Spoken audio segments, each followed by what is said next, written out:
On s'est largement posé la question avec l'équipe de Sud Radio, savoir si dedans, avec les miens dehors, avec les citoyens, était une chute de Cédric Cizère. On me dit que non. Bonjour non, Cédric. Mais on va peut-être en parler, je sais pas, on va voir. Je sais pas ce qu'il y a dans ma chronique, vous savez, je la découvre en direct. Bonjour mes chers compatriotes, vous savez que je suis très content parce que malgré cette espèce de mi-confinement, les bibliothèques sont ouvertes. Tant mieux. J'ai pu enfin emprunter un des plus grands chefs-d'œuvre de la littérature. C'est quoi Germinal?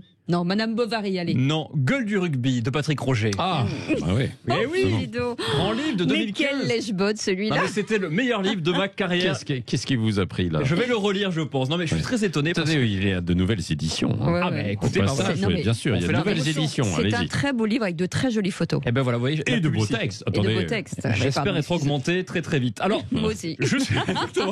Alors, je suis très étonné que les bibliothèques soient ouvertes. Parce qu'un livre. Il rigole. J'aime pas ce rire, Patrick. Je n'aime pas ce rire. Il a son téléphone. C'est pas un rire de communion, Patrick. Je suis en train de passer commande pour vous. Exactement, c'est gentil. Virement Cédric Cizère. Alors, je suis très étonné que les bibliothèques soient ouvertes parce qu'un livre, c'est ce qu'il y a le plus de bactéries. Eh oui, de vraies bactéries horribles. Rappelez-moi dans quelle pièce de la maison on lit le plus, s'il vous plaît. Je sais pas, dans son bain? Non, dans les toilettes. Ah bon? Dans les toilettes. Eh ben oui, je suis désolé. Sachant qu'un livre est composé à 50% de papier et 50% de salive. Ah bah oui. Ah bah oui, à cause des gens qui déposent 1 litre de salive sur leur pouce pour tourner une page, vous savez, avec le bruit qui va avec. Comme ça, ils tournent. S'ils font pas ça, ils sont en incapacité physique de tourner une page. Je comprends pas, moi, ceux qui font ça. Moi, je fais jamais ça. En même temps, je lis jamais, donc c'est moins Et compliqué. peut-être avec votre soupe. Ah, c'est vrai que c'est pareil. Mais non, mais un jour, il y a le dentier qui va partir avec, je sais pas. Alors, regardez les bas de page des livres que vous prenez à la bibliothèque. Elles sont moisies et il y a des restes de bœuf bourguignon dessus. Oui. Et le pire, c'est mon pote Romain qui fait pareil alors qu'il lit sur un iPad. Son iPad, il fonctionne plus, il est pas étanche. Alors bon, vous avez vu malheureusement que de nombreux Parisiens ont fui Paris. Voilà, dès que la dernière conférence de stress de Castex a eu lieu. Et un auditeur expatrié a voulu nous faire part de son expérience. Ah bah très bien. Bah oui. Bonjour, je suis Gérard, 48 ans, ostréiculteur à Paris. J'avais anticipé le confinement, donc j'ai loué une villa en bord de mer, à Sochaux. D'accord. Ah oui, finalement, il y a presque tout ouvert à Paris, et je suis parti pour rien. Mais je suis très bien ici, Sochaux, c'est l'équivalent d'Ibiza, hein? Parce qu'ici, tout le monde se couche à 13h. Même le soleil. Eh ben oui, désolé Gérard. Désolé Gérard, mais Sochaux, le printemps arrive bientôt, le 1er juillet. Alors Sochaux, c'est une ville mythique de foot. Vous savez ça, même si malheureusement ils sont en Ligue 2. Je vous rappelle que j'étais marraine du club de foot de Sochaux. C'est vrai? Attention à ce que vous dites. Benoît Penriti, qu'on embrasse bien sûr. Alors si j'avais été au bon au foot, j'aurais été dans le classement des salaires de Ligue 1. Vous avez vu ce classement qui est sorti. Ça fait peur ou ça fait plaisir. Remarquez, on peut être moyen et footballeur professionnel, comme par exemple à Marseille, on paye un de nos attaquants 330 000 € par mois. C'est Valère Germain. Alors, j'aime beaucoup ce joueur, c'est notre attaquant, mais ça marche pas à l'OM malheureusement. Voilà. La dernière fois que Germain a marqué un but, c'était en 1991. C'était un but inscrit par son père, Bruno Germain, à l'OM, voilà, qu'on embrasse. Et contre son camp. Et contre son camp, bien sûr. Alors, j'ai fait un petit calcul, parce que je suis très matheux, vous savez. 330 000 € multiplié par 12 mois, ça fait 3 960 000 € par an. Il a marqué 3 buts cette saison. Ça fait qu'on paye le but 1 300 000 €. Et moi, je trouve que c'est pas mal. Voilà, mais moi, je trouve ça génial. Je vais faire la demande. Mais bien sûr, alors un fan de foot. Alors en plus, quand c'est un but de raccro. En plus, vous vous rendez compte, c'est magnifique. C'est tout gagné. Un fan de foot a voulu réagir à ce classement incroyable des salaires de Ligue 1. Bonjour Cédric, c'est Stéphane Leborgne, je suis opticien. Ah merde. On dit toujours que les athlètes handisport ne gagnent pas bien leur vie. Eh ben c'est n'importe quoi. Pourquoi? Regardez Neymar. Il gagne 3 millions d'euros par mois. Non, mais arrêtez, non. Écoutez. Il est pas en e-sport. Alors, 3 millions d'euros par mois pour Neymar, franchement, c'est beau. Dont 2 900 000 payés par la Sécu.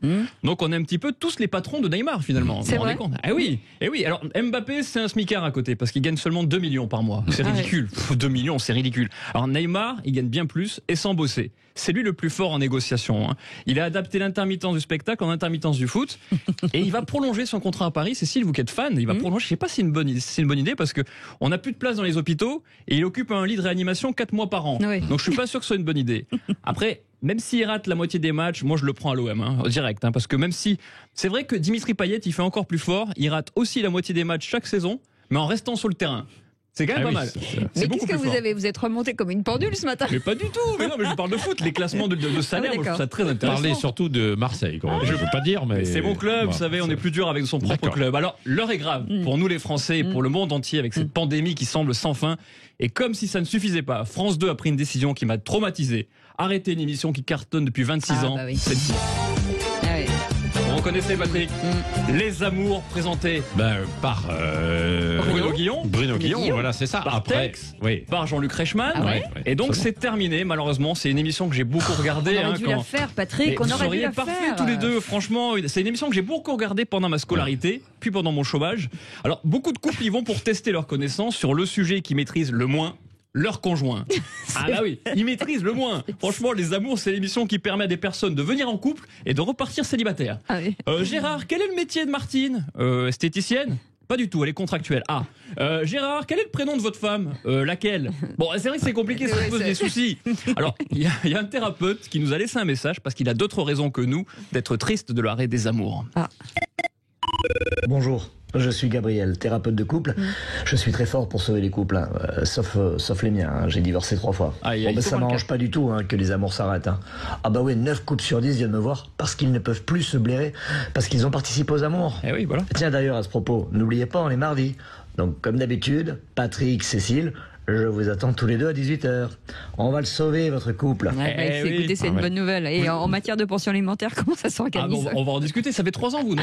Oui, ça fait 3 ans. C'est la crise des 3 ans, n'oubliez Ouais, pas. Hein. Ah, c'est vrai. Eh Ah oui, oui, ou Patrick. l'amour dure 3 ans. Ouais, Ah c'est vrai. oui, oula. Je me disais aussi, tiens, il y a un truc là. C'est la On fin. l'a- c'est La fin. Bah, en même temps, Cécile, je suis là, ne vous inquiétez pas. Oui. Alors, en plus, Vous êtes mon plan B. Ah ben je suis le plan B, j'ai une tête de plan B. Alors en plus, vous allez pouvoir revendre Pas de plombier, de plan B. de plan B. Ouais, c'est ça. Alors vous savez que vous allez pouvoir revendre votre maison en plus parce que bientôt on va vivre tous dehors. Parce que Gabriel Attal nous a dit cette phrase magnifique. Tout ce qu'on peut faire dehors, il faut le faire dehors. Alors cette situation... Ah, il parle comme ça. Il parle comme ça. Ah ben Ah bon écoutez, il parle comme ça. Ah bon Il dit ah oui, et regardez bien, vous penserez à moi quand vous l'écouterez. Cette citation, c'est un mélange littéraire entre Victor Hugo et Aya Nakamura. Tout ce qu'on peut faire dehors, il faut le faire dehors.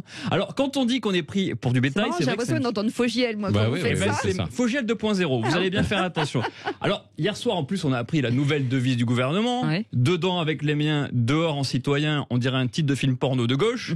Alors, j'ai écouté leurs conseils. Je me suis installé dans ma rue. Voilà. J'ai D'accord. pris mon salon, ma cuisine, ma chambre. Il suffit de 10 rallonges de 50 mètres, 20 couvertures, 5 blousons et c'est vraiment parfait.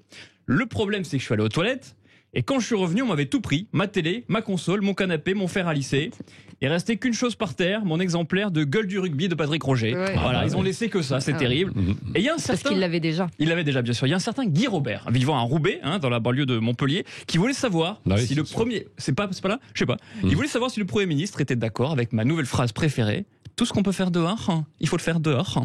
On écoute Matignon.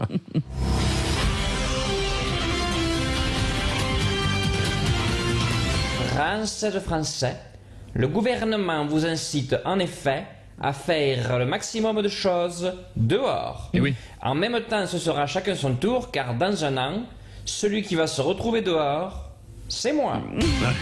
Eh, il est toujours lucide, Ah bah Castex. ouais, ouais, toujours ouais, c'est lucide, la- on c'est la- l'embrasse. toujours la Donc chute n'oubliez qui va pas, bien. allez dehors, c'est très important.